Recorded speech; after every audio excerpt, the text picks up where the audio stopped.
So this is the first introductory lecture to all my World Civ 1 classes.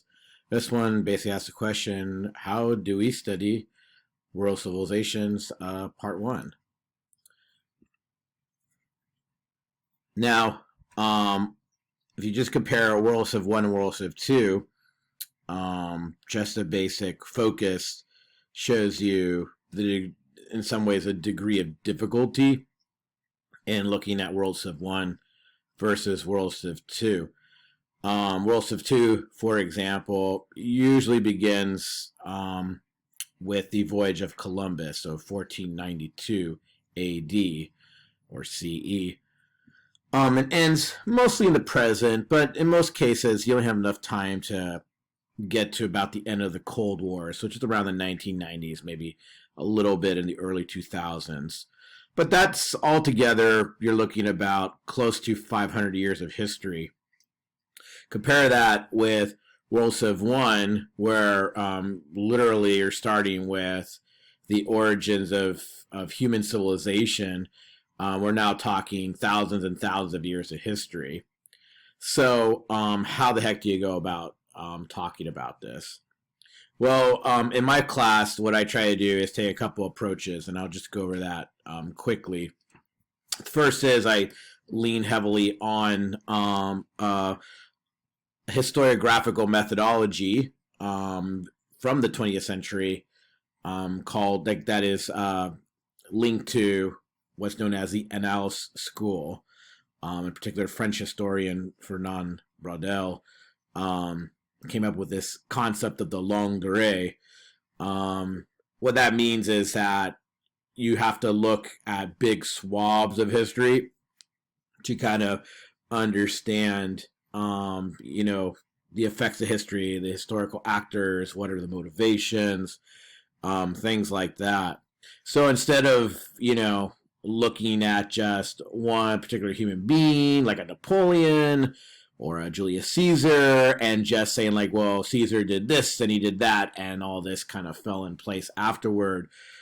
That's fine. That's what we would call kind of a micro history, where you're looking at real particulars, a particular agent, historical actor in history.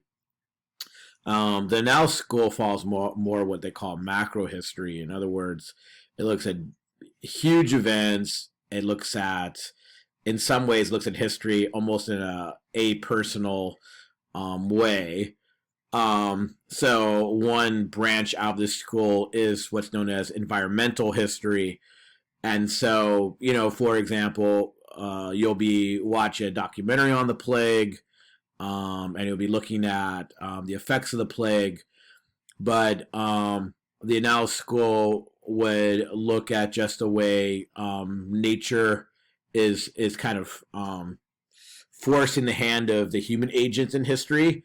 So it's, in some ways, it's got the it's in the driver's seat of history in that particular story. In some ways, location, environment, these are things, like, think just natural catastrophes. These are things that oftentimes lay out the blueprint of what is eventually going to happen in history.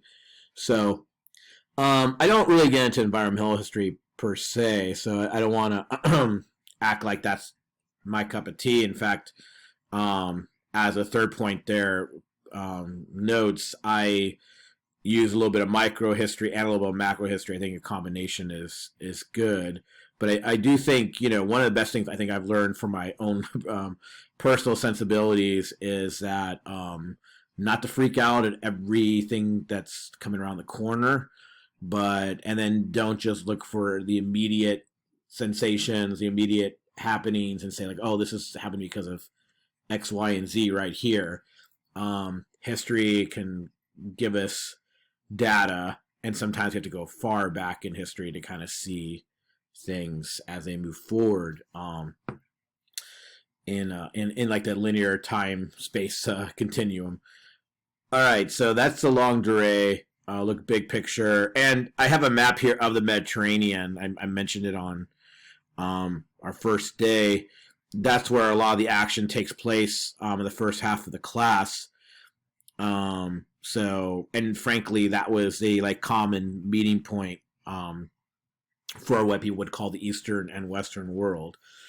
So that leads me to my next point. Next point is I mentioned Marx, and you're reading the short essay by him for this week. And I do that just so, again, to kind of decenter ourselves, to grasp the fact that when we are talking about Mesopotamia next week and looking at ancient Hebrews, the world of the Old Testament, ancient Egypt, we have to get our modern concepts out of our heads.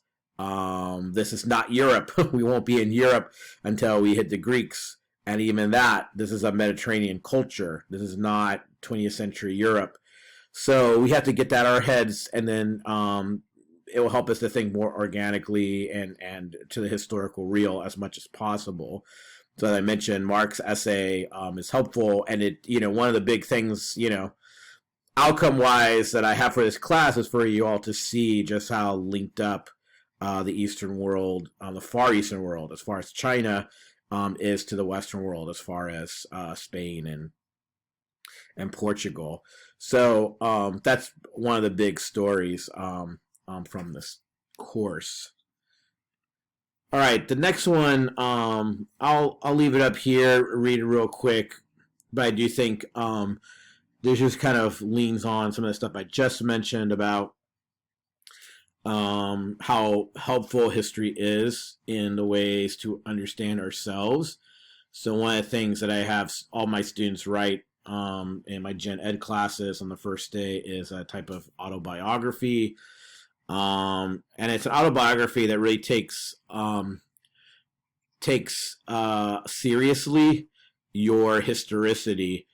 All that term historicity means is that you had a beginning point and you will have an end point within the time space, linear concept, space. So in other words, you have a birthday and you're going to have a day that ends it all. Death is there for all of us. None of us are immortal. So stuff happens on that timeline, but stuff happened before that timeline, and stuff will happen after a timeline. This is what makes literature so great, because so much good literature deals with these kind of existential questions, and that, frankly, is my favorite type of philosophy, the one that asks, big questions about our existence. And so, in some ways, when you think about yourself and where you are, this is a big transition time. College tends to be that. And so I really want you to think about, what's been formative, what's shaped you culturally, via family, via education, extracurricular activities, sports, and time of leisure, hobbies, faith. These are all things that fill you in. And oftentimes a lot of that stuff I mentioned, it filled in the data of who you are even before you were born. I'm very big in existential questions and in the idea of individual responsibility and accountability. On the other hand, I'm against any idea of Superman type of person who thinks they're like this autonomous, free-floating being that is not that's completely detached, 100% rationality, completely detached from family, friends, culture, ethnicity, whatever, etc. You fill in the blanks. That just doesn't exist. We're tied into history. We're tied into the people around us, people that raised us, etc. We're tied into the privileges of education, all that kind of stuff. Our class status, our faith, the faith that shaped us before we really could make the faith our own, etc. Right? So these quotes here really help to talk about that in a sense of just how important history is. Good, bad, and the ugly. It's one thing I in my writings I try to say, but even in class, is history is not a walk in the park, but it's not all terror and disaster either. And I think, you know, a good, healthy tension between the good, the bad, and the ugly of history is important to like understand. Um, this is a video. I will probably either show it on the first day or provide a link to it. Basically, it illustrates. Well, I want you to see it. I think that it might be the best way to do this is we'll watch it in class and then kind of comment on it.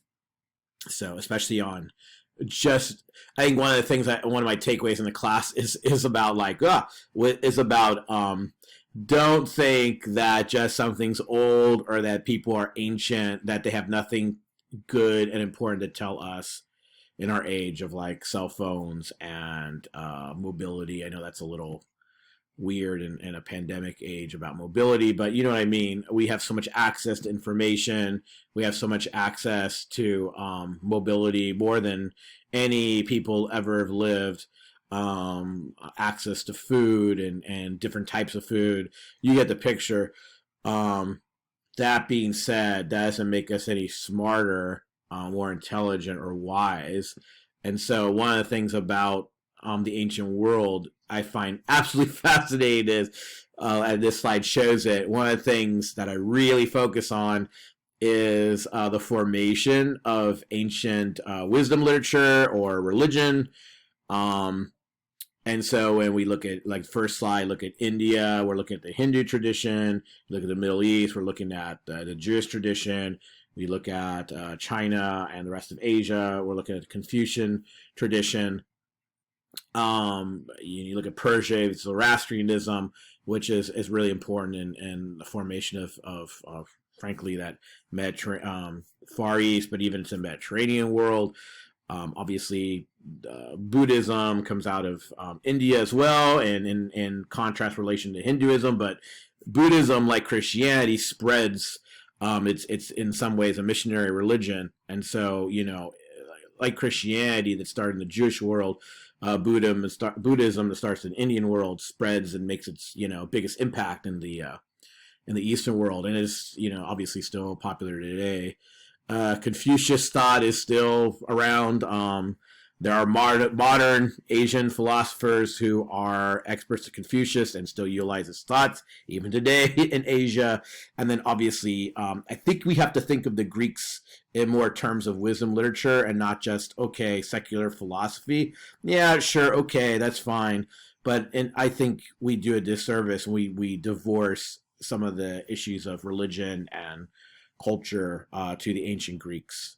And so, so that's a big thing we're going to look at. And what's crazy is all this is happening, all these religions, what they call the German philosopher Karl Jaspers called the Axial Age. He made this point because Zoroaster, Buddha, Confucius, Socrates, they're all writing, the Hebrew prophets, these are all writing around a couple hundred years from each other. I mean, totally scattered in the ancient world, but something big happened during that time period. And when people are like, oh, who cares? It's just religion. Nobody cares about that anymore. Just look at the data. Look at the number of people who identify as religious across the globe. And when people tell me that, I just say, wow, you don't read much because people are still across the globe arguably religious. And so I think it's important to know, what people believe. Finally, about myself, real quick, I'll try to go about a minute here, and I could probably take questions elsewhere. My expertise is on 20th century thought from Europe, particularly the thought of Karl Barth, who was a Christian theologian during the time of World War II and afterward.